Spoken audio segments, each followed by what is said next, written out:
Hello everyone, welcome to What If Deku has the ability of Blacklight Virus Prototype Part 7. Before we start, please go support DummyWearingAHoodie for writing that awesome fanfic. Now let's begin. Chapter 22.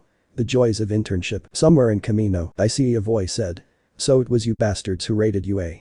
Looking at the appearance of the owner of the voice, we see a hunched man that is wearing a dark combat suit, plated with metal armor across his body to holster his weapons. The torso is sleeveless, so he wraps his arms in yellow bandages from just below his shoulders to his wrists. He also wears long black wristbands and a watch on his left arm, and his knees are protected with metal pads. Black boots with steel armor complete the costume. He always dons his signature blood-red scarf, matching headband, and the tattered cloth he wears around his face as a mask. "And you want to add me to your little gang, too?" he said seriously as he stared at the man in front of him with narrowed eyes. In front of his, leaning on the counter of the bar, is Tamura Shigaraki, cross-legged, and behind the counter is Kurogiri. "Yep, if you would. You're the great senpai of us criminal filth," Shigaraki answered while Kurogiri just wiped a glass. What is your goal?" Stain asked after looking at the handman with a narrowed eye. The grayish-blue hair of the man in front of him shifted as he tilted his head. "First of all, we want to waste All Might." That caused a twitch in the eye of the hero killer. "Then we'd like to destroy all the things that aren't to our liking." Shigaraki then carefully placed his hand in his pockets, taking out a bunch of pictures, with his middle finger, ring finger and his pinky down, to avoid it getting destroyed due to his decay quirk. "Like say. These little brats. All of them." He showed the picture to the man. In front of the bunch was one Izuku Midoriya in his gym uniform, taken during the sports festival. The decay user watched as Stain gritted his teeth and glared at him. "I was ill-advised to be interested," he sneered as he continued. "You? Ha. You're the type I despise the most." "Huh?" was all Shigaraki could say as he watched the man in front of him hunched lower to grabbing on the knives on his sides. "You want me to rub shoulders with some childish temper tantrum? Ha. Ha." Stain breathed out as he unsheathed his knives.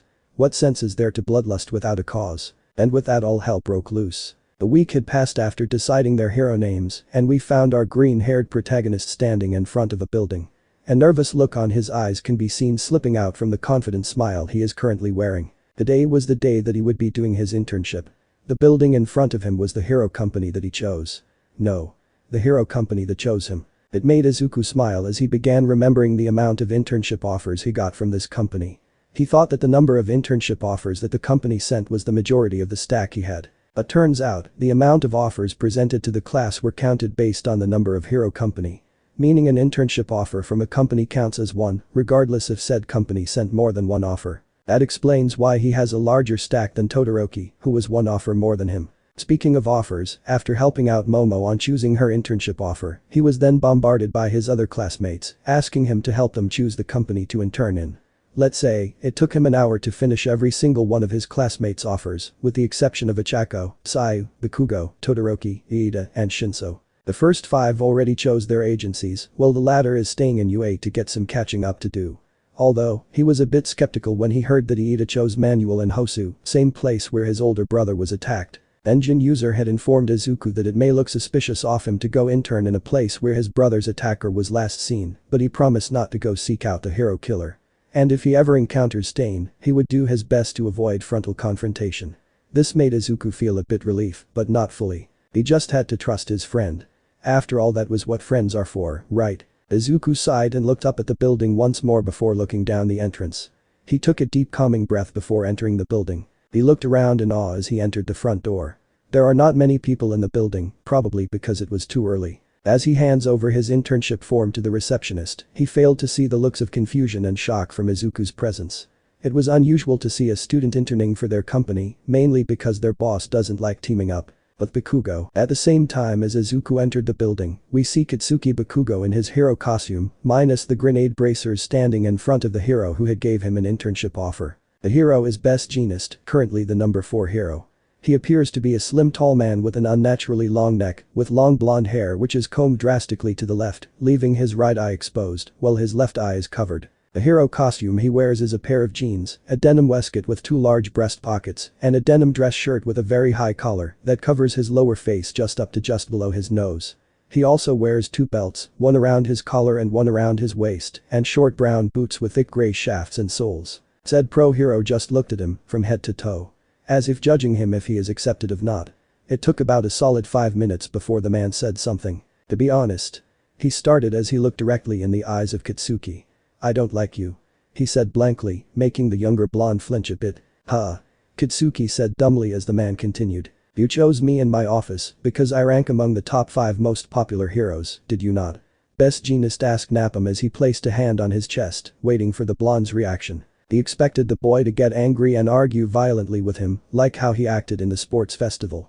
But what Katsuki showed had proven his expectations wrong. Katsuki just clenched his fist and looked away from the hero's gaze as he lowered his head. "You're not entirely wrong." This caused an eyebrow to raise from the denim-wearing hero. "Care to elaborate, young Bakugo?" As Jeanist saw Katsuki stopped and thought for a second before closing his eyes and sighing to himself. The boy didn't look up as he continued talking. "At first, yes. I chose you because you were the only high-ranking hero to reach out an internship offer to me. I thought that I deserved to be interning in any of the high-ranking heroes in Japan, and because I think I'm the best." He paused as he lifted his right hand and looked at it. He continued, "But after some thinking and realization, I don't deserve to even receive any internship offers from any hero after what I did in my past. And I am starting to regret doing all of it. But what I've done is done. I can't really change the past and it will forever haunt me." Clenching his fist, he looked up at the man and saw that the hero was looking at him expectantly. Sighing again, he continued talking. "But you offered me to intern for you and your company. Seeing the opportunity to work alongside a highly respected hero, I grabbed the opportunity." Straightening up, Katsuki looked up to meet the man's gaze, before bowing. "Please. Teach and show me what it's like to be a hero that everyone will look up with respect." Jeanist was taken aback from the ash-blonde boy's words. He smiled under the collar of his jeans. "Very well then," he said as he pinched the end of his well-combed hair. "Heroes and villains are two sides of the same coin. I can see it in the glare you showed in the sports festival." The man then placed his hand in the vest pocket of his shirt and took out a comb, confusing Bakugo. "I'll show those glistening eyes of yours what it is that makes a hero." As Izuku reached the 9th floor of the building, he immediately went to the direction of the office of the person who chose him. Walking to the door, he began to feel uneasy and nervous. Mainly, because of him fearing to make a good first impression to the pro-hero and mess things up. Humming mere inches away from the door, Izuku could feel his heartbeat increase and anxiety kick in. Doing his best to calm himself and ignoring the feeling of foreboding in his mind, he did the thing that the receptionist told him to do. He grabbed the doorknob and opened the door. As he opened the door, he barely dodged an axe kick that came from a white blur that approached him. Dropping his briefcase to the side as he rolled, he looked up at the person that attacked him. "Heh. Good reflexes, kid," said the person, who looked at him with a smirk. Looking closely at the person, Izuku saw a woman with dark skin with above average height, with long, defined eyelashes, white hair reaching her thighs with bangs that part to the left of her face, and long white rabbit ears pointing upwards above her head. She was wearing a hero costume that consists of a sleeveless white leotard with a dark purple trim around her shoulder and waist, a wide yellow crescent moon design over her chest, and a single thick metal plate wrapped around her midriff, purple thigh-high boots to complement her leotard, with more plating around the heel and toe areas, making her feet look like those of a rabbit. She also has a pair of thick white gloves on her hands with long cuffs, sporting small triangular protrusions around their edges. Looking at her, Izuku had looked at the woman in front of him and immediately heard just by her costume alone. "Miss Mirko," he said, earning another smirk from the rabbit hero herself. "Took you long enough to get here." Mirko, also known as Rumi Isagayama, said as she placed her hand on her waist and tilted her head to the side. "But I'm quite surprised that you got here this early. I was expecting you to arrive here for one more hour like back when I was still a student." Izuku stood up from his spot on the ground and dusted himself. "Well, I kind of got used to waking up early, and since your agency was near my place, I asked permission from Mr. Izawa to get here early." He then smiled at the pro-hero. "My name is Izuku Midoriya, hero name. Black Watch. It is an honor to intern under you, Miss Mirko," he said as he bowed slightly only to yelp when he was smacked at the upside of his head. "Okay, first of all, don't call me Miss Mirko, you brat, it sounds weird. Second, just call me Mirko, since we'll be working together in the field and we'll be kicking ass out there," she said as she crossed her arms just below her bust, a scowl on her face. "Are we clear?" Nursing his head, Izuku nodded. "Crystal," he said as he stood up straight, looking away when his eyes landed on her breast. Good thing for him, Mirko hadn't noticed him staring. Great smirking, Mirko kicked the door open. "Put your hero costume on and meet me in the training room in the 6th floor. I want to test your skills and warm up before going on patrols," she said as she walked away. Izuku looked at her leaving form, blushing as he watched her walking away with her fluffy tail, slightly moving along her hips as she walked. He almost drooled when his eyes looked at her behind. Wow. That's a nice ass. That thought didn't finish when Izuku punched himself in the face. What was he thinking? After seeing that perverted piece of grape shit's memory, he began to took notice at the opposite Hex and their appearance. After seeing that pervert's memories, he started to sneak glances at his female classmates and almost got caught that one time when he was staring at either Uraraka and Sayu's behind in their hero costume, Mina's chest in her hero costume, Jiro's legs back in her school uniform during class, and Momo's figure. Heck, even staring at Toru's floating school uniform is making him blush. Disposing those perverted thoughts away, he went to the room that the receptionist said was his place to stay in and changed into his hero costume. And by change, I mean, he used disguise to change into his hero costume. Man, he loves using that. It saves a lot of time to change. After changing into his hero costume, he quickly went to the training room Mirko mentioned. He wouldn't want to keep her waiting, right? Reaching the training room, Izuku was about to open the door when the thought of their earlier encounter entered his mind. He was caught off guard by her surprise attack. Not wanting that to happen again, Izuku channeled his quirk onto his arms, forming his musclemus and eyes. Using thermal vision, he looked through the door, only to see Mirko in the farther parts of the room. Sighing in relief, he stopped channeling his quirk in his eyes, but kept musclemus just in case. He opened the door to see Mirko doing light stretches. Izuku approached her, retracting his musclemus.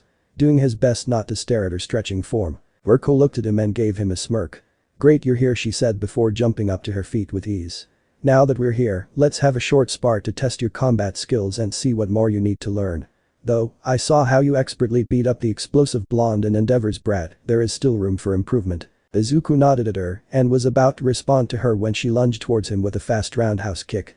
Surprised by the attack, he quickly coated his arms with his musclemus and crossed it into a defensive form. As the kick landed, Mirko was surprised to see that her intern didn't even budge.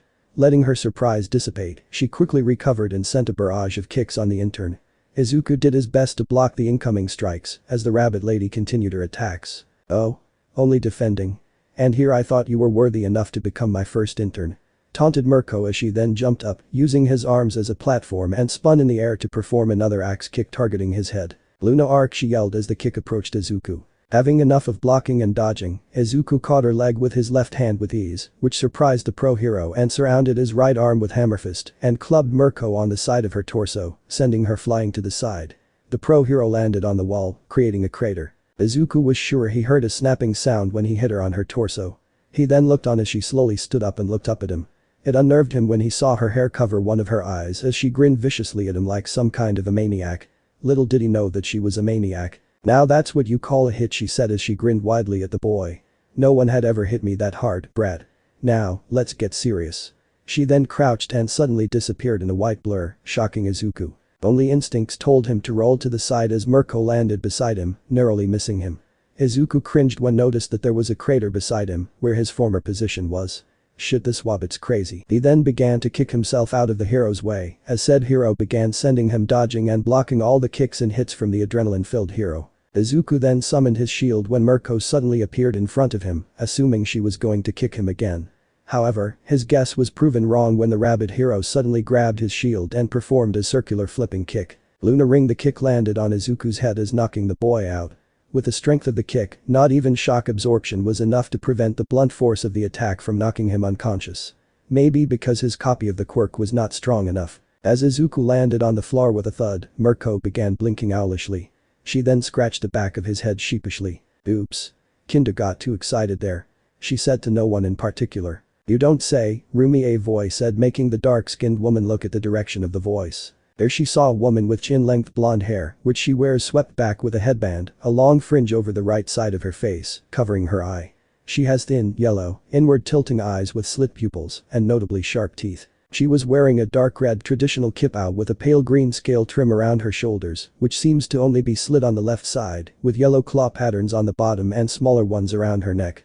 She wears knee-high boots and a strap around her exposed eye. She wears long, almost sleeve-like white gloves that nearly reach her shoulders, with higher tabs on the outer sides, and they expose her hands from the wrist. She wears a matching green headband with 4 large pale purple claws attached, covering the right side of her face, and a set of small black dragon wings protrude from the back of her head, with a number of gold-spiked cartilage piercings, decorating her left ear. "Ryukyu, it's been a while," Mirko called out to the woman, now named Ryukyu. The dragoon hero herself, or Ryuko Tatsuma. "What are you doing here?" Said woman just wore a deadpan look at her and sighed. "I was here to see if the rumors of you taking an intern was true." She then looked at the downed form of Izuku. "Looks like the rumors are true." And judging by his current condition, looks like you seem to gone overboard again. Mirko then looked offended and pouted. No, I didn't. She said to the blonde woman, only to earn a deadpan look. Okay, maybe a little. Ryukyu just kept looking at her with a deadpan. Mirko blushed in embarrassment and looked away. Fine, I got too excited. Ryuko just sighed as she rubbed her forehead. This is why nobody wants to team up with you. She said while shaking her head, earning an annoyed yell of hey from the rabbit girl. Unlike normal beliefs, Mirko doesn't do much teaming up with other, not because she doesn't like it or she doesn't see anyone worthy of her time. No, it is because people are afraid of her raw power and the fact that she tends to go overboard sometimes. Okay, maybe not sometimes, she always gets overboard. Only when she's enjoying things. Kidding aside, I'm kind of surprised that you took an intern. She glanced back at Izuku and back to Mirko. And it's the Midoriya kid you picked? I would have thought that you would chose the Bakugo kid for his battle prowess or Tensei's little brother for his fighting style. Ryukyu said, cringing after mentioning Ingenium's real name. Mirko just smirked. As much as those two are solid candidates. I think the Bakugo kid is too rowdy. Just like you. Ryuko interjected. And the Ida kid is too stiff. She said, completely ignoring the jab of her friend. I like the broccoli boy more. He was able to dodge my attacks and even stop my Luna arc with one hand. She said and smirked when she saw her friend's eye widen. Mirko then looked at Izuku, whose hero costume began to turn into black and red tendrils and subsided into his body, and grinned, and besides, there is something about him that I feel connected to. She said as she stared intently at the unconscious boy. Is it the fact that he is built like a Greek god? Ryukyu said, earning a blush from the rabbit hero as she remembered how Izuku looked topless after his fight with Endeavor's brat. She almost choked on a carrot stick that she was eating at that moment in the sport festival. Who looks like the Whittle Wobbit had a Whittle crush on Whittle Midoriya. Ryukyu teased her in her best Bugs Bunny impression. This earned a tick mark from the rabbit hero, much to Ryukyu's amusement. Her amusement however shifted to confusion when Mirko's annoyed face turned into a smirk. Like you're one to talk, Ryu, I saw you in the crowd blushing and drooling over him when his body got exposed. And with that the calm and collected Ryukyu turned crimson in color as she looked away from the smirking rabbit. Mirko 1, Ryukyu 0. Rumi thought in amusement as she witnessed the Dragoon hero stammer like a schoolgirl. I don't know what you mean, Rumi. She stammered, earning a laugh from Mirko. Shut up, Rumi, I'm leaving.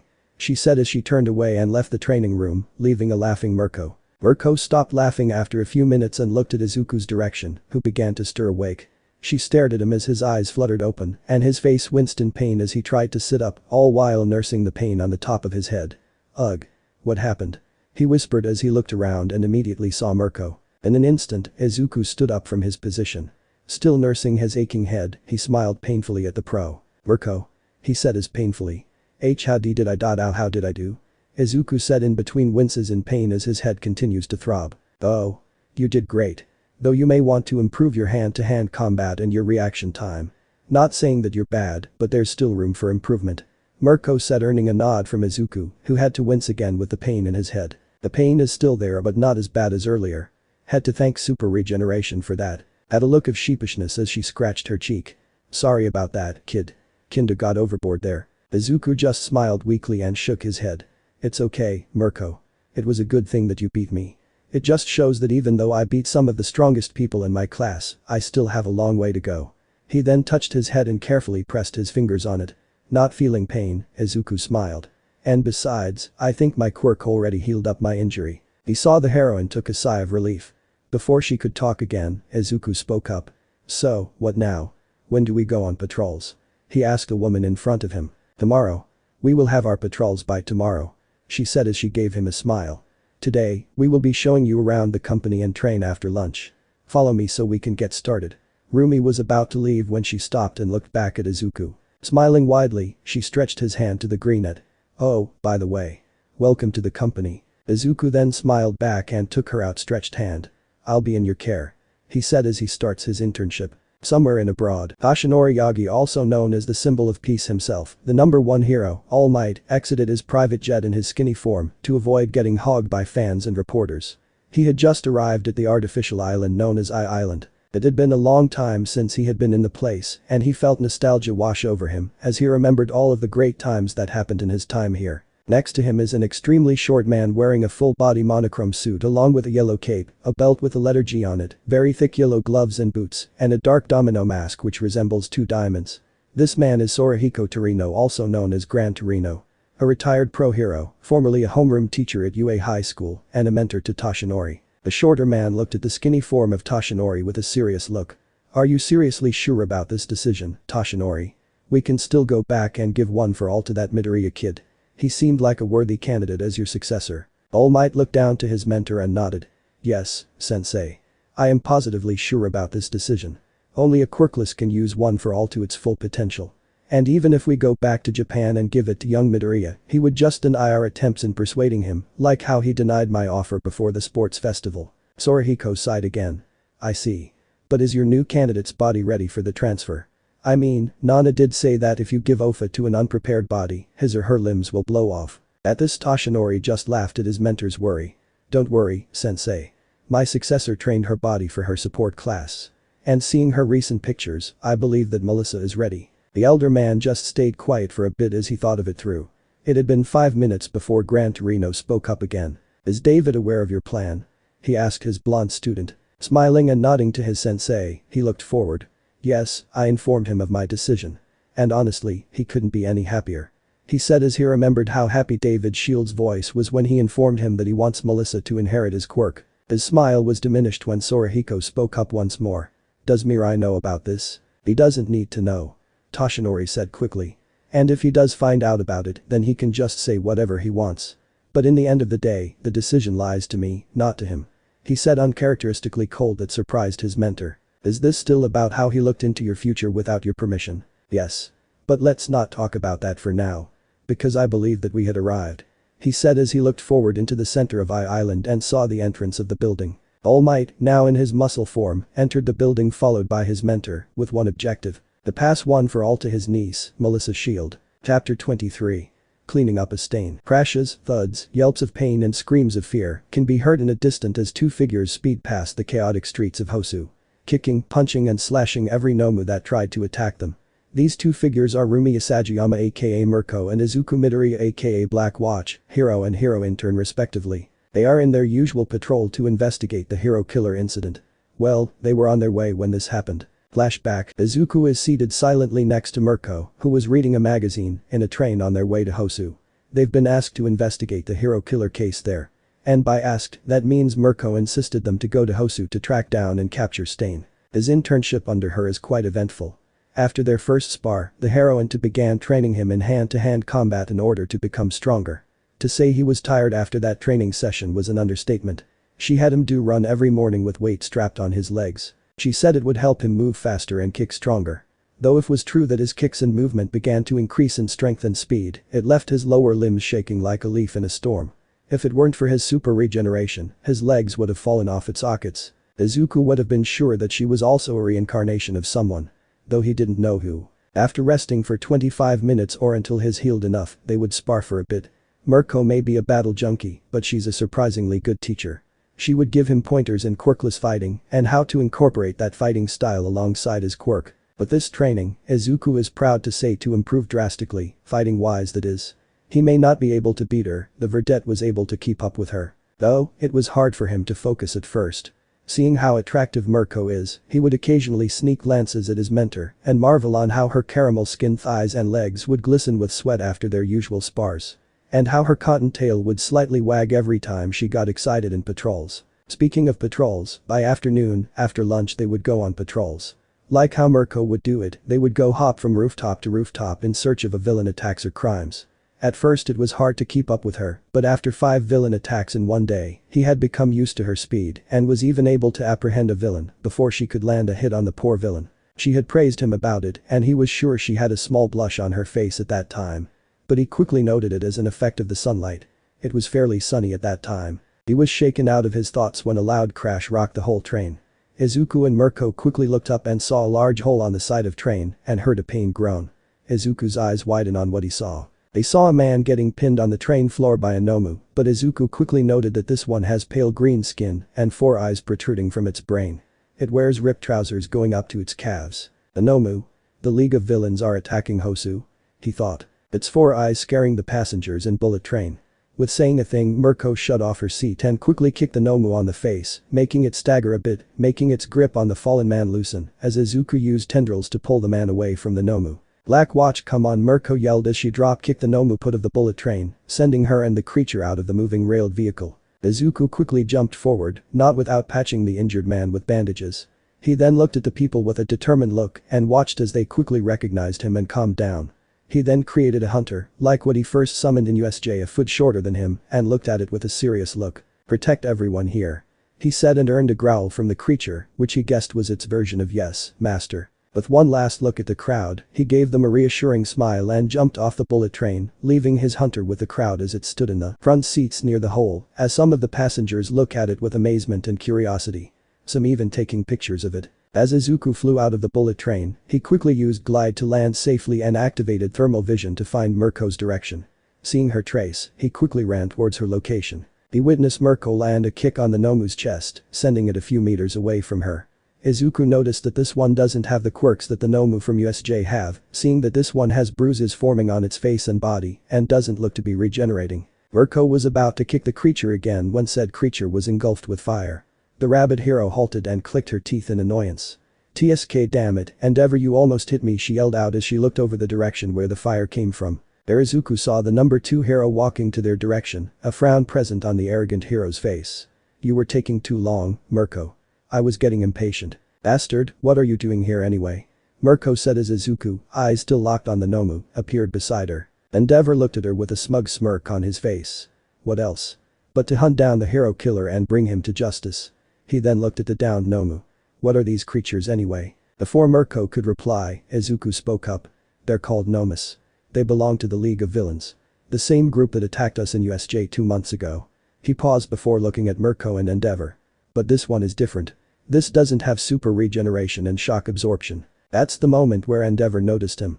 Frowning, he narrowed his eyes on Izuku. Before he could talk, Shoto appeared behind him.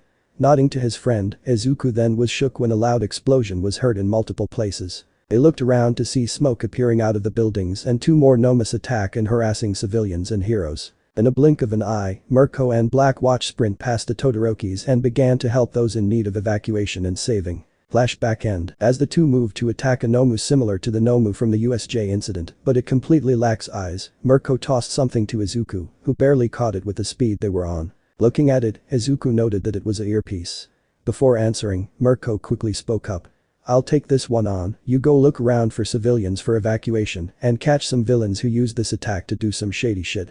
You are permitted to use your quirk. Also, call me if you ever encounter the hero killer," she said as she jumped on top of a car and used that as leverage to go on top of a building and to ambush the Nomu from above. "Good luck, kid." Izuku nodded, silently praying for her safety, and placed the earpiece in his ears. Dodging a throw mailbox on his way, he made a quick left turn as the large Nomu was hit with a Luna arc on the top of his head. After passing 2 buildings, Izuku heard a loud feminine yell from his right and turned to run to the location. Entering an alleyway, he saw 2 men standing in front of a tall figure with their quirks activated.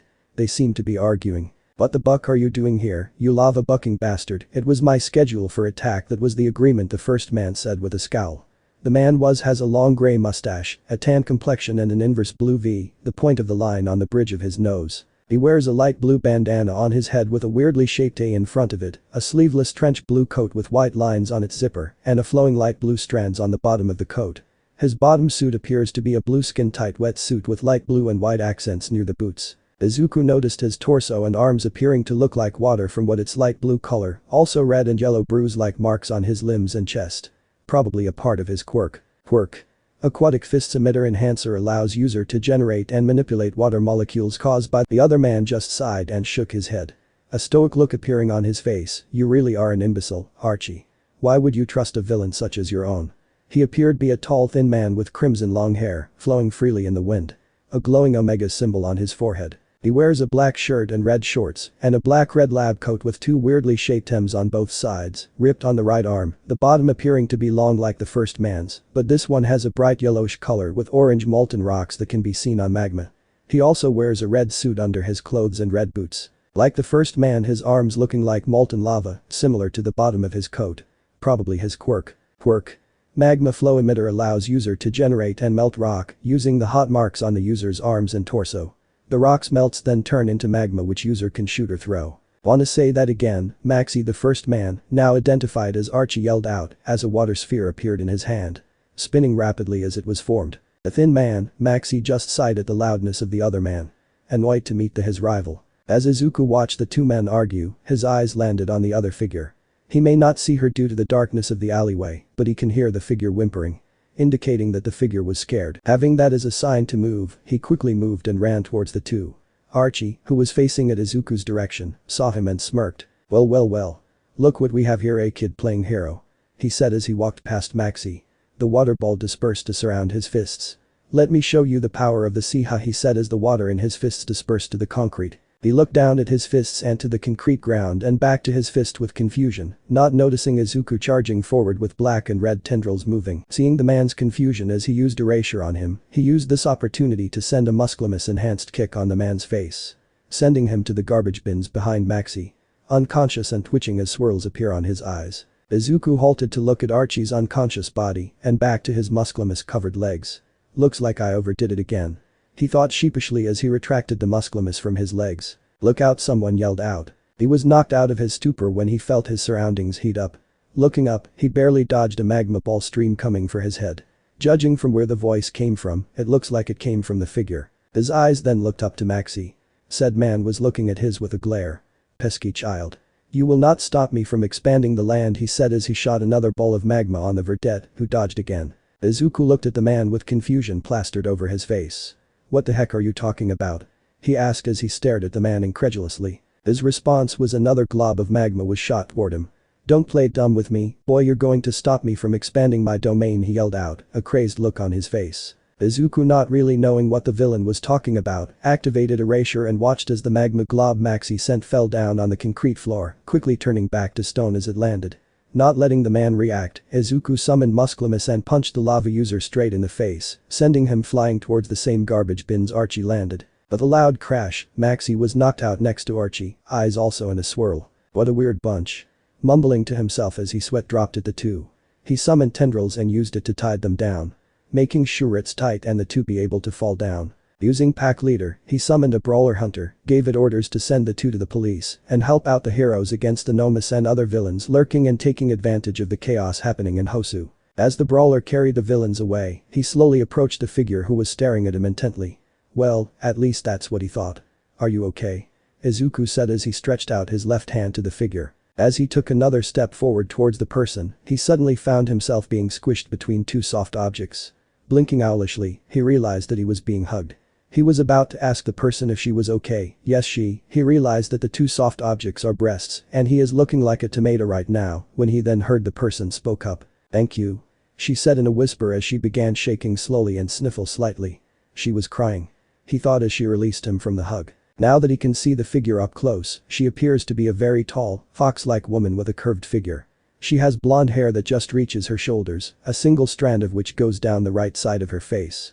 She has large blue eyes with bushy eyelashes and pointed ears, along with green fur and a white furry underbelly. Izuku noticed that she is wearing an orange buttoned-up shirt with yellow-orange buttons and pockets on both sides of her chest, as well as black pants with a yellow-orange belt. She wears a wristband of the same color on both of her arms, along with an orange headband that seems to resemble a pair of earmuffs. She also wears orange and cream-colored slip-on shoes. Izuku stared at the woman for a bit before giving a small smile. Are you okay now, miss? He said calmly, not to scare the woman any further. She didn't give him a verbal response, though she nodded yes. Nodding at a reply, Izuku summoned the second hunter tonight. Staggering a bit, Izuku shaking off the dizziness, he took out 2 protein bars in his utility belt and ate it. After feeling better, he looked at the hunter who was staring at the woman oddly. Seeing that the woman is feeling cower at the hunter's stare, Izuku bopped the creature on the head softly. Don't scare her, Izuku whispered yelled at the hunter, who appeared to look sheepish. How is that even possible? The blacklight user shook his head in amusement and stared at the creature with a serious expression. Take her somewhere safe. Don't let any villain near her, okay? After that come find me. Follow my scent. Izuku ordered and looked at the woman. Everything will be alright, miss. You're safe with him. He said, giving the fox lady a reassuring smile. The fox lady then looked at the hunter and back to Izuku and nodded a bit. She was about to approach the hunter when she looked back at Izuku. What's your name? She asked Izuku timidly, which Izuku found cute despite of her size. Smiling at the woman for the umpteenth time, he spoke up. I'm Izuku Midoriya, but you can call me Black Watch. He was about to ask her name when another explosion can be heard in the distance. As much as I want to chat a little, there are still villains to stop.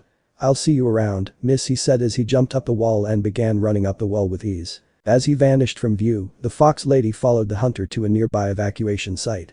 After arriving there, she thanked the creature and gave it a small pat on the head, which it surprisingly took without a fuss. After that, the hunter began sprinting away to Izuku. The fox lady watched the creature run away as one thought entered her mind, thank you Izuku Midoriya. The man with a blood-red scarf and blades across the whole body was the attire of the person Iida is staring right now. Iida was cursing under his breath. He knew he promised himself that he wouldn't take the hero killer head on, but fate must have been playing with him. As he looking for Manuel after getting separated with him when he brought an injured civilian to a nearby hospital. Taking a turn, he suddenly heard a yell of pain. His heroic heart got the best of him as he ran towards the location of the yell, only to froze up when he stood there face to face with the hero killer himself. He was about to attack him when the rage and pain that he felt after seeing his brother's hero career crumple in front of him. Kill him, avenge Tensei, he thought darkly as he gritted his teeth. Only Native's groan of pain had cut him out of the dark thoughts that entered his mind. He looked over the hero leaning over a building, a blade skewering him on the shoulder. Iida paled as he looked at the amount of blood leaking out of Native's body. Unable to stop himself, he dashed forward and kicked Stain on the side. Stain was sent flying a few meters away from the downed pro. He looked over the person who kicked him and saw an armor-clad person which looked familiar, but shrugged it off for his anger of unable to finish of the fake. Glaring at the armored individual, he lunged at him and swiped his sword, the figure barely dodging the sword swipe, in return caused his helmet to fall off. Seeing the face of the person that attacked him, the hero killer clicked his tongue. A child wearing a suit. He stared narrowed eyes at Iida who was looking directly at the man, with a mixture of fear, determination and hate. The last one was being hidden, but Stain can feel it from boy's eyes. Go away, this isn't any territory for children. The eerie sound of annoyance coming from the man's voice was enough to make Iida shiver. A side of him wanted to attack the man with his strongest attack, but another told him to call for help. But who? Asking Manuel for his contact information hadn't came in his mind. Like Aizawa would say, quite an illogical decision to make. He can run away and call for other heroes nearby, but the chances of Stain finishing off Native is high. As he began panicking, in the corner of his eye, he saw something that he didn't expect to see. It was a brawler that Midoriya summoned in the sports festival. It was crouching its way on the side of the building, growling silently at the hero killer. If that thing was here, it means. He thought before realization hit him. Smirking to himself, he opened his mouth. Good thing he was wearing an earpiece connected to his phone. Hey Siri. He started making the man tilt his head confusion. Send Midoriya my coordinates, ASAP he finished and got a confirmation that his message was sent. He watches Stain's eyes widen in shock before turning into a glare and to an amused look. Well played, kid. Well played. The hero killer said as creepy chuckles began to escape his mouth before looking at him with an unreadable look. What's your name, hero? He asked, a sarcastic tone embracing the word hero. Straightening up, Iida looked at the man with pure determination. I am the brother of a hero you cut down. The brother of the finest hero and I have come to put a stop to you in his stead and for the safety of this person, he paused as he moved closer to Native until he was completely in front of the downed man. Don't ever on your life forget the name. Impulse, that is the name of the hero that will stop you. Oh, is that so? Very well. Stain then pointed his sword to the teen and all of a sudden he charged at the teen, aiming to pierce the armored-clad boy. Die. Only for the hero killer to stop himself as a large creature jumped in front of him. Looking at the creature in front of him, he had to roll to his left when the creature sent its claws towards him in a horizontal slash. He was once again forced to roll out of the way when Iida sent a fast roundhouse kick straight to the man's side. As he rolled, he sent a slash on the armor-clad boy's leg, but the armor just deflected the strike. The hero killer then jumped up when the brawler pounded the ground and sent a chuck of concrete towards him. Dodging in quick succession when a kick launched him backward. Clicking his tongue in annoyance, he pulled out a throwing knife and aimed it at Native's head. Stain smirked when Impulse's eyes widened in shock and jumped over to the knife, attempting to deflect it. Iida was met with good news and bad news. The good news is he was successful on not letting the knife hit the injured pro's temple. The bad news is instead of deflecting the thrown knife, it punctured his right forearm. Stain began charging at the now injured Iida, only to be met by a claw swipe towards on his head. Barely dodging it, he opted to stab the creature on the top of the head. The brawler recoiled backward with a pained roar. It began thrashing and bashing itself on the walls as it growled. Iida watched, eyes filled with shock as the large creature slowly began to slump down the concrete floor and suddenly turn into a pile of black and red substance. A creature as strong as a Nomu fell down against the hero killer with ease. His eyes then turned to the man that caused pain and ended his brother's hero career and had to tense when he saw the man looking at him. He then had to dodge another sword slash and had to take Native's vulnerable body away from another knife throw from the killer. The armored teen had to hide a wince as his injured forearm began throbbing in pain. Looking at the injury, he could see the blood leaking out of the knife that was still punctured to his arm. He then looked at the injured hero in his other arm. He needs to get Native out of here so that he doesn't die due to blood loss. Think, Iida. Think what would Midoriya do in this situation? He asked himself. His mental question wasn't answered as Stain began charging at them again. With a quick move, Stain slashed Iida's already injured arm. But this attack was a bit off, making it miss the actual arm, just scraping the bloodied armor. Iida, seeing this a mistake, performed a sideways kick, hitting the man on the ribs. The attack caused the hero killer to go flying toward a nearby dumpster with a loud crash. Seeing the man get stunned, Iida carried Native in a piggyback carry and started sprinting out of the alleyway. As he does this though, he failed to see Stain's sinister smirk plastered on the hero killer's face. Iida was halfway through the alleyway when Stain casually licked the blood on the tip of his blade. This caused Iida's body to tense up and fall down the concrete ground, body fully paralyzed. He tried to move his body but to no avail. This shocked and scared the blue-haired hero intern. What is going on? Why can't I move my body? He thought frantically as he began squirming his body, but nothing was working. It's his quirk. Native's shaky voice from on top of Iida somewhat answered his thoughts. He can paralyze thought who's bloody ingested. Iida's eyes widened in proportion as he tried to turn his head to look at the man, but the paralysis won't let him. No point of trying, hero. My quirk disabled your movements. Iida stiffened as he heard footsteps coming from the man wielding the katana. For how long? Seconds. Minutes. Hours. Who knows? He heard Stain chuckle darkly, causing a chill ran up his spine. The footsteps began to sound louder and louder until it stopped on his right side and forcefully pulled the knife that was embedded on his arm, causing Iida to cry out in agony. As Iida was feeling the burning pain in his arm, he then felt Native's body roll to his side. Iida then felt the man crouch next to him, judging by the "as fun as I find your efforts amusing, I still have a fake to kill." But first. He felt himself getting pulled up and was pushed down to a building's wall, facing the hero killer and Native. The former unsheathing his jagged sword and the latter shaking in fear. In exchange for your heroic act, Impulse. I'll let you watch as I end this fake's life. Iida watched in horror as the hero killer raised his sword in an execution form. As the blade began lowering, Iida yelled out a loud cry in fear. His and Stain surprised, a black tendril latched on the man's hands and pulled the man away from Native, who was crying his eyes out in fear for his life. Stain, who was thrown away, landed on his feet and began seething in anger. And looked over at the direction of the person who pulled him away from the fake, only to see a three-fingered fist coming straight to his face, sending him flying to another dumpster. That was close. The voice Izuku Midoriya said as his arms turned back to normal as he glanced at Stain's direction before going to Iida and Native. Seeing Iida's injury, he quickly took out a bandage and firmly wrapped it around the taller boy's arm. I was about to ask you if you're okay, but looking at your condition right now, I'm gonna guess no. Izuku joked as smirked at the blue-haired boy, who just chuckled a bit. The green-haired boy chuckled as well before looking at him with serious expression. I want to scold you going after Stain, but seeing that you informed me of your location, I believe that doesn't seems to be the case. He said as he walked towards Native and began aiding the man's injuries. Izuku noted that the man was as stiff as a board, so is Iida. Though, his classmate was always stiff, the same can't be said with the down pro. Can you move, Native sir? He asked a hero, who only groaned a negative. Izuku glanced back at his classmate asking the same question. After receiving the same answer, Izuku was about to summon a hunter when Iida's voice rang out. Midoriya, look out. Izuku quickly turned around, unconsciously using blade, just in time to block a sword slash courtesy of Stain. Pushing back the hero killer, he channeled Blacklight on his legs and did a quick roundhouse kick to the man, who blocked it with the blunt end of his sword. Not giving the man some space, Izuku changed his blade back to his normal hands, but still channeled some of his quirk on it. As the biomass in his body began to appear on his arms, he tucked his arms in before pushing away. This action caused a shockwave that sent Stain flying and tumbling away a solid 10 meters before using his sword to stop him. He was about to stand up when he fell down on his knees, shaking and in pain. He cursed his luck as he stood up, albeit slowly and weakly. Izuku used this chance to summon two hunters and grabbed both Iida and Native and placed them on the backs of the large creatures, using pop-off to prevent them from falling off. You two, take Iida and Native to somewhere safe. He ordered the two creatures, which gave out a roar.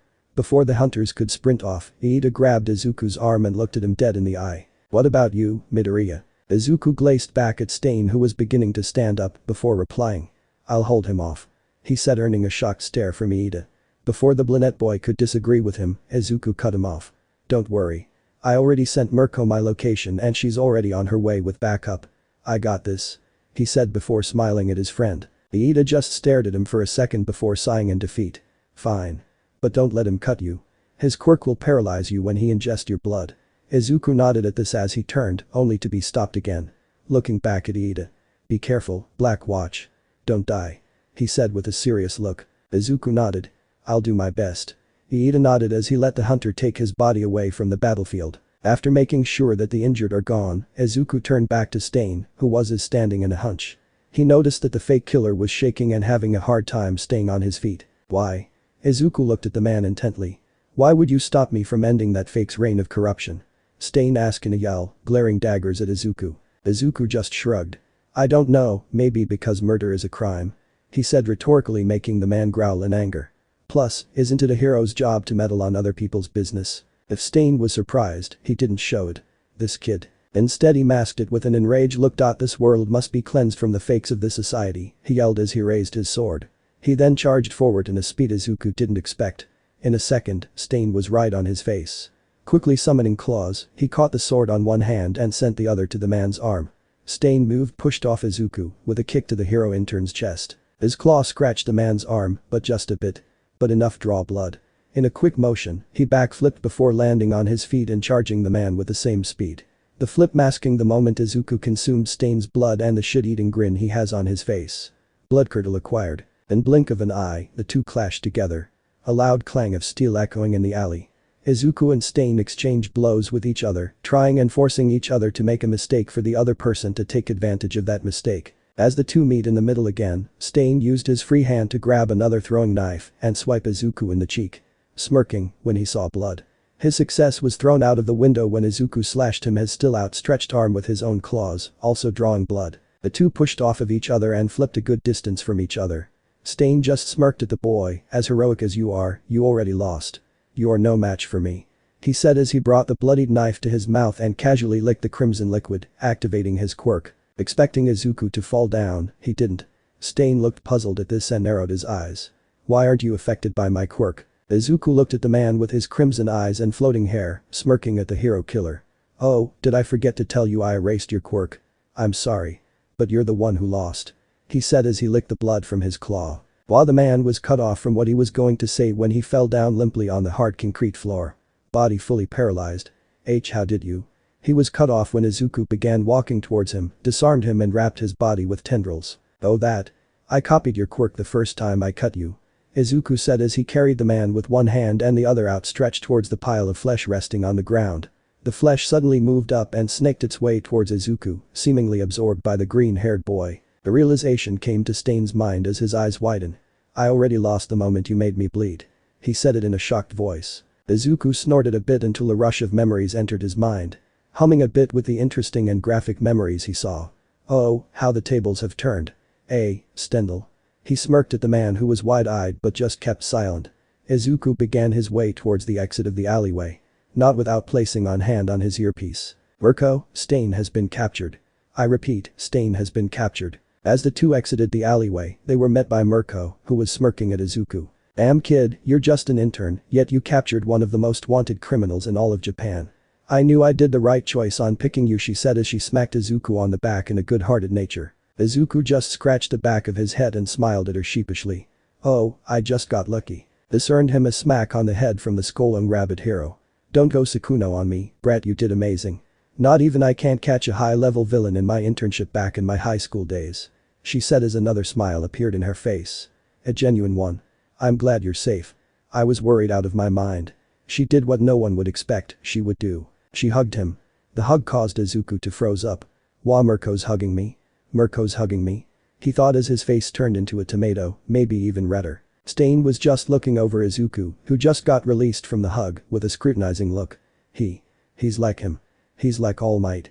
And how did he knew I was Stendhal? But before Stain could continue his thoughts, he was suddenly lifted to the sky. Looking up, he saw the winged Nomu. The crowd below began yelling in panic as the creature began flying away from them. Mirko was about to jump up, a blur of red and green ran past her. Looking up, she saw Izuku wall running on a building before jumping up and using glide to catch up with the Nomu. As soon as he was above the creature, he used his blade to cut off the Nomu's wings, causing it and Stain to fall down to the ground. Not wanting Stain to fall down to his doom, Izuku used glide and caught the man. He then used this momentum to land onto the falling Nomu's back. With a crunchy landing, Izuku knelt down, panting. He used too much biomass, and he had eaten every protein bar that he brought. Looking to his side as something landed next to him. The wings he cut off from the Nomu. Not even hesitating, he took the wings and crushed them with his claws as he began consuming it. After absorbing the wings, he was startled by the amount of killer intent he suddenly felt. Endeavor. You damn fake. Izuku looked at the owner of the killing intent, it was Stain. Every single one of you are fakes, disgusting, greedy, power-hungry fakes. Come at me, fake, you will not kill me, the only one worthy enough to kill me is All Might and this kid behind me, the true heroes, Stain said dangerously as he took a step forward. The pressure being sent to the people in front was suffocating. Not even Endeavor can keep his calm as a bead of sweat rolled down his flaming face. Stain kept advancing until a hand landed on his shoulder. That's enough, Stain. He looked behind him only to fall down as a chop landed on his neck. In seconds, he was on the ground unconscious. Izuku looked at the man on his feet and sighed. How did he even escape his tendrils? He was about to crouch down to pick up the hero killer when another rush of memories entered his mind. As he sorted out the memories, his eyes widened in shock as he slowly looked behind him. No. It can't be. Tsubasa. Chapter 24. The Runaways. So this is it, kid. To be honest, it was fun teaming up with you. I'd look forward to working with you again. Mirko said as she stopped in front of the receptionist and gave her a piece of paper that has her intern's internship mark. As the receptionist typed in her computer, Mirko looked over at her intern and grinned at him. Looking back at her was Izuku Midoriya aka as Black Watch. Yeah. I guess it was fun, huh? He said as he smiled back at her, but she noticed that his smile was half genuine. She would guess this as him being sad that they will have to part ways. If it was that simple. But no. Izuku had been like this since their confrontation with Stain just 2 days ago. After that fight, she noticed her intern becoming quieter and distant. Probably the stress is just coming at him. Who wouldn't be stressed out at that? Imagine not even long after you got accepted in UA, then your class gets attacked in the middle of a class, then him exposing all the pain he felt in the past 10 years of his life, and now, in his internship, he was pitted face to face with the hero killer himself, and actually won. A feat that she and even Endeavor wasn't able to accomplish, he should be a lot more confident with that. But there's something that happened back there that caused her intern to feel down. Unable to stand seeing her intern being downcasted, she did the only thing she could think to lighten his mood. She smacked him on top of his head. Feeling Mirko's fist impacted on his head. It didn't hurt him, but it surprised him. Shock absorption somehow upgraded during his training with the pro. Izuku slightly flinched when he saw her face. She had her arms crossed and was giving him a glare, but he can feel the worry in there. Seeing his flinch made Mirko a bit guilty. Sighing, her expression softened, a sight that Izuku had been seeing Mirko do whenever they were alone talking or training. What's wrong, Midoriya? You've been off since we took Stain to the police. You can tell me what's been bothering you? She calmly asked, which surprised the receptionist on how calm her boss is. Izuku contemplated on telling her what was bothering him for the past 2 days. He thought about it for a bit before deciding there's nothing wrong about it. I'm fine, honest. Just a bit overwhelmed about everything that just happened. He said as he scratched the back of his head. Sighing a bit, he looked back at her. I've barely started in UA, yet I already got involved in capturing Stain and am even able to take credit for it. I don't think I deserve all these praises. It was true. He expected his internship to be chaotic, knowing who had chosen him and who he chose. But he didn't expect it to be this chaotic. Fighting and beating Stain, taking credit for said achievement and finding out one of his childhood bullies was turned into a Nomu. It was really overwhelming for him. His mind began remembering the moment where they turned over Stain to the authorities. The chief of police thanked him for his actions, so is native Iida. The chief of police allowed Izuku to take the credit for his actions not only in Stain's capture, but also the other villains that were causing havoc throughout Hosu. Endeavor, who was also there, decided to be a jerk however. He told the police that Izuku should be arrested for illegal quirk usage and demanded to give him the credit of Stain's capture. He was smug and all, until Mirko shut him down by telling the police chief that she gave Izuku to use his quirk even before coming to Hosu. The flame hero accused her of lying to protect her intern, but when Tsukauchi Namasa, a police detective with a lie detector quirk told him that Mirko wasn't lying, Endeavor huffed and glared at Izuku before stomping away from the police department. His inner musing was halted when another fist impacted on his head once again. Yelping in surprise, he looked over at the rabbit hero, who was clearly unamused of his words. Don't even sell yourself short, you brat, you did great back there. She said before grinning at him. For someone who's just an intern, you did amazing. Not even I was able to stop a top-tier villain like Stain when I was still an intern. Plus, the police chief praised you with your actions, which he rarely does. I think you deserve all of it," she said and smiled at him. Izuku blushed at the praise and scratched the back of his neck. Looking away, he mumbled out an awkward thank you. Mirko, who was looking at him, had to stop herself from blushing at his cute expression. She began thinking for herself. For someone with a quirk strong enough to take down 7 villains, including the hero killer in one night, he sure is cute. After 2 minutes, the receptionist handed Mirko a slip of paper with the boy's internship grade and gave it to Izuku. After that, they headed to the train station to send Izuku off. Arriving at the entrance of the station, they noticed that there were no passengers in the station.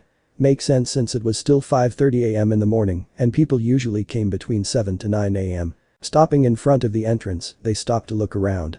Izuku took a deep breath before releasing it. He smiled and looked over at Mirko. "Looks like this is where we part ways," she said to him, smiling at him. Izuku returned the smile and bowed at her. "Yeah. Thank you for offering me the chance to work alongside you. I learned a lot from my time with you," he said as he raised his head to look over at the pro. Mirko waved him off and offered a hand for a handshake. "So this is goodbye?" she asked him. He looked at the hand and smiled. "Yeah," he said as he took the hand and shook it. "But this won't be the last. Believe we will be meeting in the field in the near future after I get my license." The pro smirked at that. "Then I'll look forward to it," she said before looking straight at his green orbs-called eyes. As soon as her red eyes met his green ones, a feeling of excitement entered her chest and she suddenly felt nervous. Knowing what the feelings meant, she inwardly groaned. Looking back at their interactions, Rumi can't deny being fond of the green-haired boy. Who wouldn't? Izuku treated her like an equal and didn't feel intimidated by her brash and chaotic personality. Her eyes suddenly landed on his lips and she gulped as she began looking back and forth from his eyes and lips. "Should I?" she thought to herself as her eyes kept on looking back at his lips. Izuku noticed this and tilted his head in confusion. "Is something wrong, Mirko?" he asked the woman, who kept looking up and down at him. He was about to ask again when the pro-heroine spoke up. "Bucket," she whispered, confusing him. His confusion changed to surprise when she suddenly grabbed his uniform's collar. While he was cut off when she pulled him closer, lips colliding in the process. Izuku's eyes widened in shock and surprise as soon as Mirko's lips began moving. He was about to push her off him, but something inside him stopped him. A feeling of warmth and bliss entered his system. The same warmth spreading throughout his body as her sweet taste began to enter his lips. Unbeknownst to him, he was matching her movements. Throwing all his worry off the window, his eyes slowly closed, hands slowly moved to her waist as hers moved to coil around his neck. Casually dropping his briefcase to the concrete floor. Slowly, it took them 3 seconds for their innocent kiss to shift into a passionate one. A faint taste of strawberry and cinnamon began entering Izuku and Rumi's mouths, respectively, as their tongues wrestled for dominance. Moans began escaping their lips as they exchanged flavors through this kiss. As much as this feeling of bliss is warming them, all good things must come to an end. It came when Izuku bit her lip, making her moan loudly for both of them to snap out of their intimate moment. Pulling away from each other, Izuku could see through half-lidded eyes Mirko's whole face. Her caramel skin contrasting the flush spreading across her face. Her eyes, also half-lidded, was filled with passion and pleasure. Izuku was sure he saw a small heart in her pupils, but he shrugged off that idea. Her lips now slightly wet and swelling due to the kiss they shared. All in all, Izuku was stunned to see the fierce and brash rabbit hero turned out to look this sexy and a lot more feminine in his eyes. And he was the cause of this. Izuku's observations was cut off when the train announcement rang throughout the station. That's when panic filled him as he frantically looked all over the place. Worried someone had seen them. Thankfully, there was still no one in the station except for them. Mirko, seeing Izuku's panicked expression, chuckled a bit. He looked cute in his panicking state. She bit her lip when her eyes again landed on his slightly swelling lips. As much as she hated to admit it, she wouldn't lie when she says that the kid was one hell of a kisser. Judging by his reactions earlier, it was probably his first kiss, which would add up to him being a good kisser. Okay, maybe good is an understatement. But you get the point. Hearing another train announcement, Mirko cleared her throat and looked directly at the boy. The boy looked at her as the rabbit woman gave him a small smile, blush still coloring her dark skin. "Well, looks like this is where we part ways. Consider that kiss a parting gift," she said before smiling at him widely. "See you around, Izuku," she said before turning and began walking away. Izuku dumbly watched as her figure slowly faded from his sight. Smiling a bit, Izuku whispered, "See you around, Rumi." He then picked up his briefcase from the floor. Taking one more look on the pro's direction, he smiled before turning to the entrance of his destination station. Swiping his train card, he quickly went to his station. Back in the Midoriya household, Inko suddenly had the urge to flood the apartment as if her baby had become a man. Before he could enter the train, a movement caught his eye. Turning to the left, his eyes widened when he saw the hunter he left in the train 2 days ago. Staring at the creature, he chuckled when for some reasons, it yipped at him. "You've been waiting for me?" He asked the creature and smiled when it somehow nodded repeatedly. Smiling at it, he reached out his hand to it. "What are you waiting for? Let's go home." As soon as he said that, the hunter lunged at his hand. It turned into black and red tendrils before it was absorbed into Izuku's hand. Huffing in satisfaction, Izuku continued to walk towards his train, failing to see a girl with straight hair that reaches down to her waist, with 2 ear-length clumps and a neat fringe framing her face in its color is somewhere between baby blue, lavender and pale gray. The girl was wearing a white double-breasted blazer with a high collar and a gold trim that reaches halfway down her thighs, its sleeves elbow length and cut off by wide pale blue cuffs, a large pink bow at her neck, a dark blue long-sleeved shirt with matching dress pants, coupled with white gloves and boots, as well as a white beret-style hat with a black trim by the bottom, marking a royal red and yellow insignia. She was also wearing a golden monocle over her left eye, the color of her eyes are periwinkle. An intrigued expression can be seen in her eyes as she took a sip from her teacup that she was casually holding in her hands. Interesting," she said before turning to the opposite direction of Izuku's train to go to her train. It took Izuku just 2 hours to get back to Mustafu. The train ride was fine, if you don't count the large amount of fangirls that tried to ask for his number or take a picture with. He obliged at the picture taking and completely declined on giving his number to the girls. Good thing his stop was different from the fangirls. If it were, he would be going to use his quirk again, just to escape the stampeding fangirls. Back to reality, Izuku is currently walking his way from the barber shop that opens early in the morning. He smiled as he rubbed the back of his head, which is missing his curly hair. He had always liked the thought of changing his hairstyle, but never had a chance to wander around the city. Back in the past, he would only go to the city to buy some hero merch and watch heroes fight off villains to analyze their respective quirks, which might be the reason he didn't thought of cutting his hair. But now, he has a reason to. Well, kinda. He just want to change styles. A sign of maturity to be precise. Though it would have been logical for him to cut his hair before entering UA, but whatever. His new hairstyle was just a simple undercut hairstyle. Nothing much to say about it. It's just an undercut. Wonder if Rumi would like it. He thought as he bit his lip, remembering the kiss they shared in the train station. Not gonna lie, he really enjoyed the kiss. His first kiss. One question plagued his mind however. Does this mean she likes him? Well, duh. Why would she kiss him if she doesn't like him? Thinking about the kiss, he then remembered the rest of the girls in his class in May. He also remembered how affectionate they have been ever since he joined UA. Does this mean they also liked him? Well, so far, Achako, Mina, Toru, Sayu, Momo, Kinoko and Mei were the most obvious ones. Kyoka is a maybe, but Izuku remember catching her staring at him. Midnight is a bit risky, though she was a bit forward with her flirting. She is also his teacher and a pro, which would make it weird. Then again, Mirko did kiss him, a passionate one that is. Passing an alleyway, his thoughts were cut off when someone bumped into him, both knocking them down the ground. Looking at the 1 per second that bumped into him, he saw 2 girls. One was a girl that looks like a year older than him, with inwardly tilted slitted eyes, pale, ash blonde hair done in messy buns, with numerous wild strands sticking out and 2 chin-length bangs framing her fair face. She was wearing a plain sifuku with a kansai collar, dark blue skirt and a red scarf. She is also wearing a large cardigan over her uniform. The other girl caused Izuku's eyes to widen. The other is a small girl with bluish, off-white hair, messy and unkempt, which is parted in the middle of her forehead, almost reaching down to her waist. She has very wide, innocent-looking eyes, which are bright red in color. Poking out from the right side of her forehead is a small brown horn. But the second girl's was wearing caught Izuku's attention. She's wearing a plain, short-sleeved dress, which is a dirty pale tan color. Bandages are wrapped around both her arms and legs, stopping at her wrists and ankles, underneath which she is shown to have numerous scars. He was about to ask if they were alright when he noticed something in the cardigan of the first girl. It was red. Blood. Lots and lots of blood. As he was going to fish out his phone from his pocket, the small girl clutched into Izuku's uniform. Ever so slightly, Izuku can't hear her shaky whisper. Please help us. HECC coming. She said as her hand gripped his shirt as if it was her lifeline. Izuku's eyes narrowed. Judging by the injury from the first girl and the bandages on the little girl's body, whoever this guy is, he's trouble. What's your name? Izuku asked her as he fished out bandages from his briefcase. Iiri. She stuttered out, voice sounding in clear distress. What a pretty name. I'm Izuku.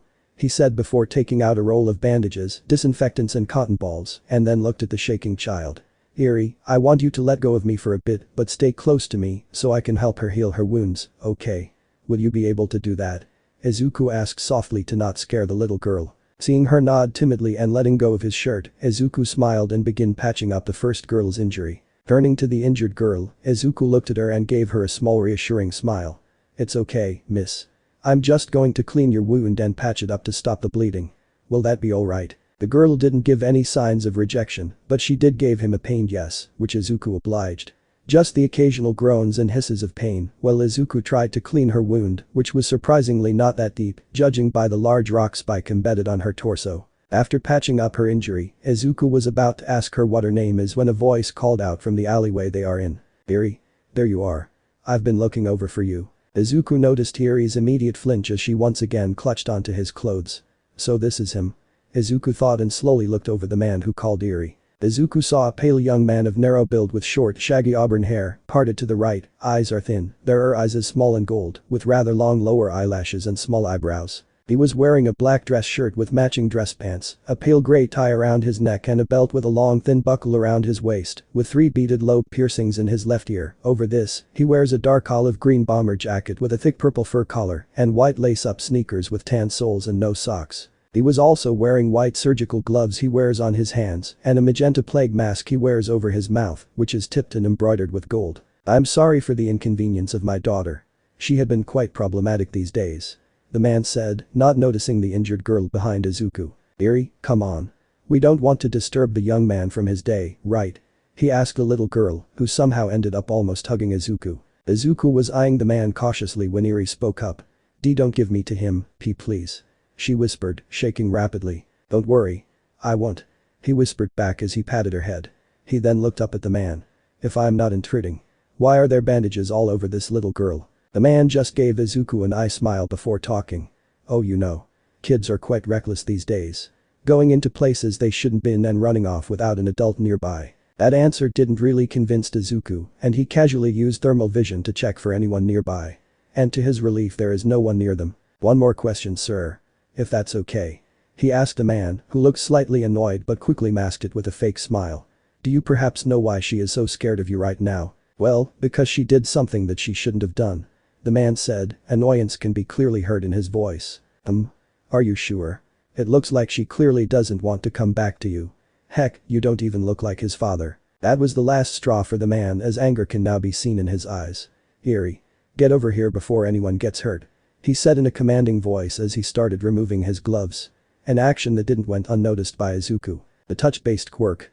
He thought as he channeled erasure on his eyes and held onto the little girl, who was panicking and pushing Izuku away, to no avail. Seeing Izuku hugging the girl, the man clicked his tongue as he ran towards the two, hand outstretched, quirk ready to use. As he reached Izuku, he was shocked to see his quirk didn't activate. His shock then turned to surprise when he felt a stinging sensation on his left eye. Backing away, he removed the thing that is his eyes. Looking at the object, his eyes widened when he saw that it was a pin bullet. Looking over at the trajectory of the bullet, his shock turned to rage when he saw the injured girl, leaning on the wall, gun pointer at his direction. Seeing the distraction from the man's expression, Izuku stood up. Not before, whispering something to Eri. Close your eyes. Which she shakily followed. Letting the little girl go, Izuku stood up and quickly lunged towards the unsuspecting man. Arm transformed into blade, with a quick slash, the masked man's arms fall off its sockets. The man's muffled voice echoed in the alleyway, good thing there isn't any people nearby or this wouldn't go smoothly. Absorbing the man's blood on his blade, Izuku saw the man's memories, but something was wrong. He can't feel the man's quirk.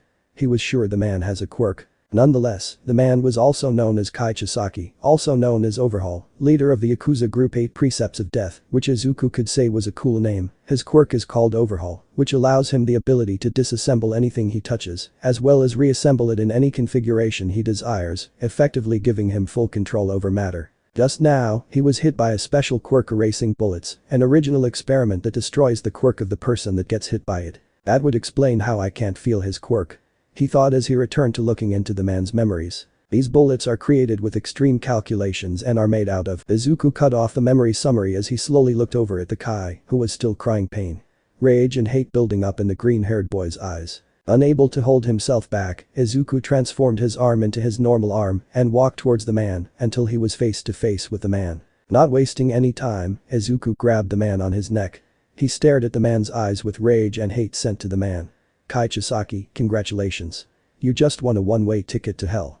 Let me do the honor to send you there myself. He growled and with quick succession, he snapped the man's neck, killing him in the process, before consuming him. No blood, limbs or organs left. Just a busted plague mask that Izuku crushed with his feet. Panting, Izuku slowly turned to Eri's direction. Who was now sobbing uncontrollably. Izuku made his way towards her. Grabbing the little girl's shoulder, Izuku sighed when she flinched. Izuku tear up when he remembered all the experiments done to her. For someone so small, how could you suffer so much? He thought as he knelt down and hugged the little girl. It's okay now, Eri. The bad guy won't hurt you anymore. He whispered, shocking the little girl, who looked at him with wide teary eyes. She tackled him to the ground and hugged him tightly, whispering thank yous. You don't have to worry anymore. I'll make sure no one hurts you. He said as the girl cried herself to sleep. He hugged her tighter and lifted the little girl as he stood up, careful not to hurt her. As he was about to walk towards his bag and briefcase, when he heard a thud on the side. Looking over, his eyes widened when he saw the injured girl fell unconscious. He was panicking and berating himself for forgetting about her due to his emotions.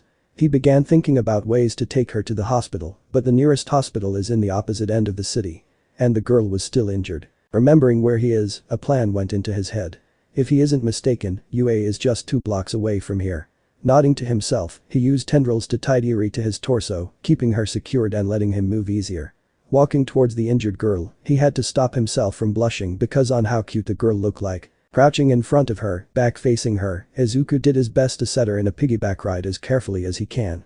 After setting her up on his back and double-checking that they won't fall using tendrils, he began running to UA. Hoping recovery girl is there, it is Sunday after all. In a bar in Kamino Ward, a screen suddenly turned as a voice spoke from the other side of the screen. Kurogiri, are there any news regarding Wolfram? The voice asked a mist-covered bartender. Looking up to the screen, Kurogiri, who was cleaning some glasses, shook his misty head. Unfortunately, there aren't any information where Wolfram's whereabouts are at the time being, Sensei. I will have to ask Jiren for information regarding his location or status. Sensei huffed from the other end of the screen. Any progress from young Tamura? Kurogiri sighed before placing the shot glasses on the cabinets. I believe he is becoming a lot more aggressive after his plan of finishing of Stain went to failure, so is his plan to make a statement by sending some Nomus into Hosu. His aggressive tantrums had worsened after he saw the news of one of the Hero Corps students in UA was the one who stopped the Stain and the Nomu, respectively. He heard Sensei hum before he spoke up. Looks like we will be laying low for a bit. In the meantime, when you seek out Jiren, send a request to him for some new recruits to expand our party like young Tamura would say. I think it's time for young Tamura to learn the basics of working with others and leadership. Will do, Sensei. Kurogiri said before the screen turned off. Waiting for a couple of seconds to make sure Sensei was no longer listening in, Kurogiri then growled as he crushed the shot glass with his bare hands. How much longer do I have to wait for someone to save me from this facade? He thought as he looked at a nearby mirror. How long do I have to endure all this humiliation and stay as Kurogiri? In UA, a pale-skinned girl with a shapely and attractive build, blonde hair and blue eyes with spectacles, stood there observing the campus. She had been looking forward being able to join the school. She was about to walk inside when a green blur suddenly passed her, almost sending her down the ground. She heard a distant sorry and looked over the direction of the voice. But there was no one but a dust trail. She was about to follow the trail out of curiosity when a voice spoke up from behind her. Melissa, why haven't you entered yet? She looked over to see All Might in his skinny form walk towards her in an oddly large suit. Oh sorry, Uncle Might just got distracted. She said sheepishly. Yagi chuckled at this and patted her head. I understand. Come on. Nezu is expecting us. He said as he grabbed her by the shoulder and led her inside before turning a left. Unbeknownst to him, Melissa's eyes was looking at the right side, the direction where the dust cloud was heading. Who was that just now? She thought as she looked away. Let me know in the comments below if you guys want the next part. Also check out my other video that has been shown and left. Thank you for watching. If you enjoyed this video please like and share this video. And have a fantastic day. Bye.